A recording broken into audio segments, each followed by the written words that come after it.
एक बार की बात है, महात्मा गौतम बुद्ध जी के एक शिष्य ने यह प्रश्न किया कि हे भगवान, कर्म क्या है।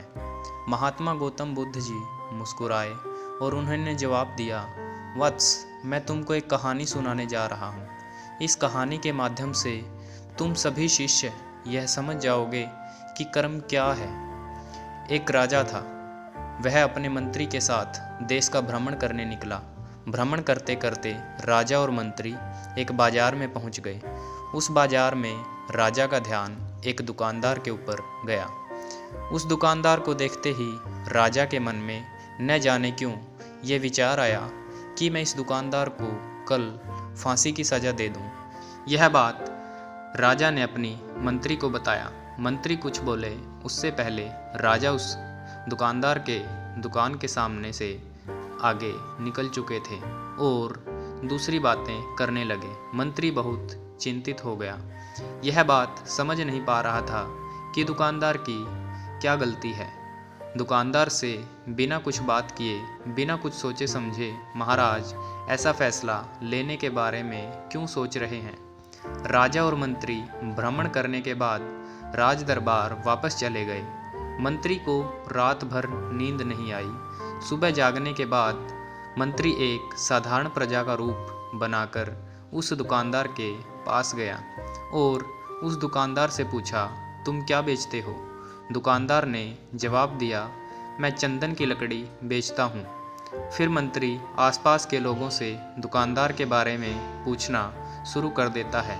सब ने जवाब दिया कि दुकानदार किसी से बोलता नहीं है, हमेशा दुखी रहता है। मंत्री को बात समझ में आ गई। मंत्री फिर वापस दुकानदार के पास गया और उस दुकानदार से पूछा, तुम दुखी क्यों रहते हो। दुकानदार ने बताया, मैं दुखी इसलिए रहता हूँ क्योंकि मेरे दुकान पर लोग आते हैं, चंदन की लकड़ियाँ सूंघते हैं और बोलते हैं बहुत ही सुंदर है, बहुत ही अच्छी महक है, लेकिन कोई खरीदता नहीं है, इसलिए मैं बहुत ही दुखी रहता हूँ। मंत्री दुकानदार की बात सुनकर खुद भी भाव विभोर हो गया। कोई भी दुकानदार दुखी क्यों ना हो अगर उसके दुकान का सामान कोई भी ना खरीदे, जबकि सामान में कोई कमी ना हो। मंत्री सोचने लगा कि यह दुकानदार अपने दुखों की वजह से इतना दुखी रहता है, परंतु राजा इस दुकानदार को फांसी पर क्यों लटकाना चाहते हैं। अर्थात राजा के मन में आए हुए विचार का उत्तर अभी तक मंत्री को नहीं मिला था। फिर दुकानदार से पूछा, भाई तुम क्या करोगे अगर तुम्हारे दुकान की सारी चंदन की लकड़ियाँ ऐसे ही रखी रह जाएंगी तो।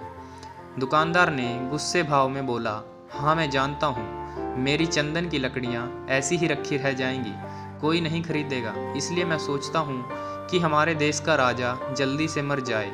अगर वह जल्दी से मर जाता है तो मैं उस राज दरबार में उस राजा के दाह संस्कार के लिए अपनी चंदन की लकड़ी देता, जिससे मुझे कुछ पैसे मिल जाते के सभी लोगों को भी मेरे चंदन की लकड़ी के बारे में पता चलता, तो फिर शायद कुछ न कुछ लोग मेरी दुकान से ज़रूर खरीदने आते चंदन की लकड़ी।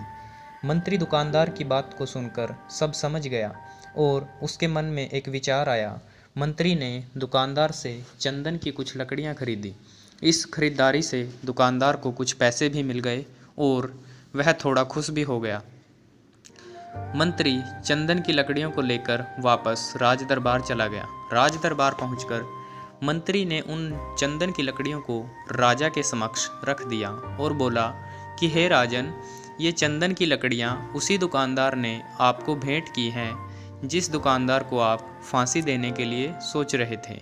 राजा उन चंदन की लकड़ियों को सूंघने लगे और सूंघने के बाद बड़े ही प्रसन्न हुए। उन्होंने कहा, यह चंदन की लकड़ियां बहुत ही ज़्यादा खुशबूदार हैं।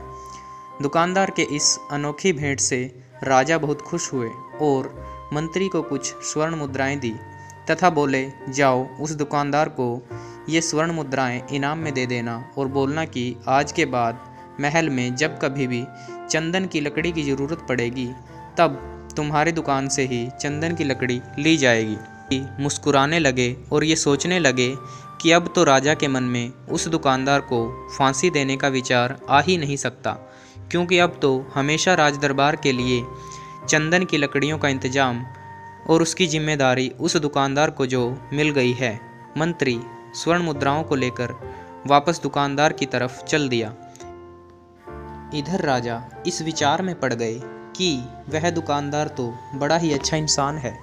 जिस वक्त मैं उसके बारे में यह सोच रहा था कि मैं इसको कल फांसी दे दूंगा, तब शायद उसके मन में उस समय यह विचार चल रहा था कि राजन पहली बार मेरे दुकान के सामने आए हैं, क्यों न मैं उनको अपनी सुंदर और खुशबूदार लकड़ियों को भेंट करूं। और आज उसने मुझे भेंट भी की।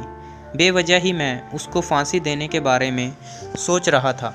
इधर मंत्री दुकानदार के पास पहुंच गया। मंत्री ने राजा के द्वारा दी गई स्वर्ण मुद्राओं को दुकानदार को देते हुए कहा कि जिन चंदन की लकड़ी को कल मैं खरीद कर लेकर गया था, उन चंदन की लकड़ियों को राजा ने बहुत पसंद किया और इनाम के तौर पर तुमको कुछ स्वर्ण मुद्राएं दी हैं। दुकानदार बहुत ही खुश होने लगा। साथ ही साथ मंत्री ने उस दुकानदार को ये भी बताया कि अब आज के बाद राज दरबार में जब कभी भी चंदन की लकड़ियों की ज़रूरत पड़ेगी तो सारी चंदन की लकड़ियां तुम्हारी दुकान से ली जाएंगी। दुकानदार मंत्री की बात सुनकर बहुत ही खुश हो गया। मंत्री ने दुकानदार से पूछा, क्यों भाई, तुम तो राजा के बारे में इतना बुरा भला सोचते थे, लेकिन राजा देखो तुम्हारी कितनी चिंता करते हैं। राजा कितने अच्छे हैं। राजा अपनी प्रजा के बारे में कभी भी गलत नहीं सोचते हैं। दुकानदार मंत्री की बात से सहमत हो गया और बहुत दुखी हुआ। दुकानदार मंत्री से बोला, मैं कितना गलत सोचता था राजा के बारे में। राजा तो बड़े ही अच्छे हैं, बड़े ही भले राजा हैं। भगवान करे कि राजा की बहुत लंबी आयु हो। ये बात सुनकर मंत्री भी बहुत खुश हुआ। फिर मंत्री वहाँ से वापस राज दरबार को चला गया और यहीं पर महात्मा गौतम बुद्ध जी ने इस कहानी को समाप्त कर दिया। फिर अपने शिष्यों से पूछा कि अब बताओ कर्म क्या है। किसी शिष्य ने कहा कर्म बोले हुए शब्द हैं, किसी शिष्य ने कहा कर्म वाणी है, तो किसी ने कहा कर्म सोच है, तो किसी ने कहा कर्म भावना है, वगैरह वगैरह। सारे शिष्यों का जवाब सुनने के बाद महात्मा गौतम बुद्ध जी ने बताया कि कर्म हर एक इंसान की खुद के विचार होते हैं।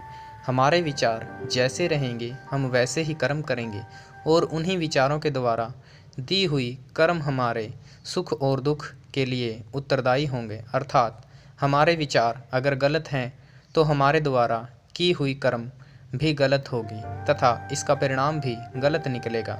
परिणाम स्वरूप हम दुखी रहेंगे। अगर हमारे विचार सही रहेंगे तो हम सही कर्म करेंगे, सही कर्म करेंगे तो फिर सही फल मिलेगा, जिससे हम सुखी रहेंगे।